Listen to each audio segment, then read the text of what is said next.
Should violent video games be banned? This has been a very controversial subject lately in light of the Newtown, Connecticut shooting and other school shootings and acts of violence, shooting in a movie theater over the summer. Anyway, I'm not going to get into that. Let's go. Okay.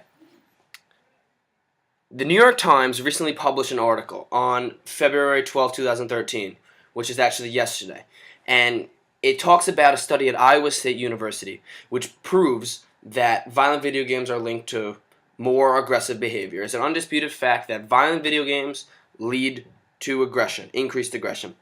Now, I'm saying that aggression isn't necessarily bad, and that's not grounds to ban something. However, it is a scientific fact that these games do lead to more aggression, and aggression could be bad if aggression is accompanied by anger or violence. So let's just leave that. That's not a reason to ban in my book.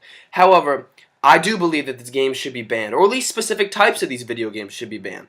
And now I'm going to get into that. Certain violent video games, such as Grand Theft Auto 4 for Xbox 360, they reward actions such as murder and crime and theft. In the game, there's an achievement list. The video game player, earns gamer score points, basically points, for completing and performing numerous acts. I want to read off of some of these acts to you. Blowing up 10 vehicles in 10 seconds. Killing 5 people. Killing 20 people with a pistol. And planting a bomb.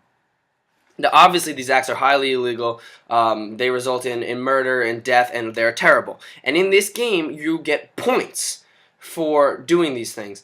And now, the problem here is the points, because young, impressionable children are playing these games, and they're being rewarded for doing these terribly illegal things. They're being rewarded for killing. And now, killing and death, it is human nature to associate grief with death and be sad about it. Now, when you play these games and you're rewarded for it, our minds start working differently. We start to feel happy about the death in the video games. We start to feel great that we just killed someone.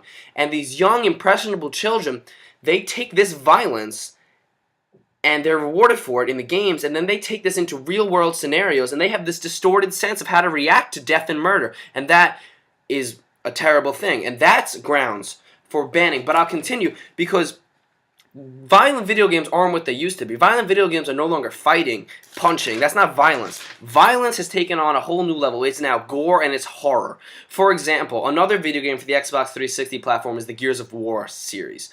And in Gears of War, you can chainsaw your opponent in half. Another human, too. You can chainsaw another human in half, and you are rewarded points for that. And when you chainsaw him, you see blood going everywhere, and it's horrific. It's absolutely the worst way I could ever imagine dying. And you're rewarded points for that. That further distorts your reactions to murder and your emotions, and it makes you associate with fun. Now, finally, in America, games are rated by a committee, the ESERB committee, and what they do is they rate games like E, teen, mature, whatever.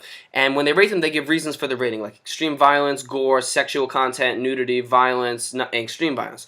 So now, this system is already in place. It should be illegal to sell video games that have been rated with extreme violence and gore. Those games should be off the shelves. That's period.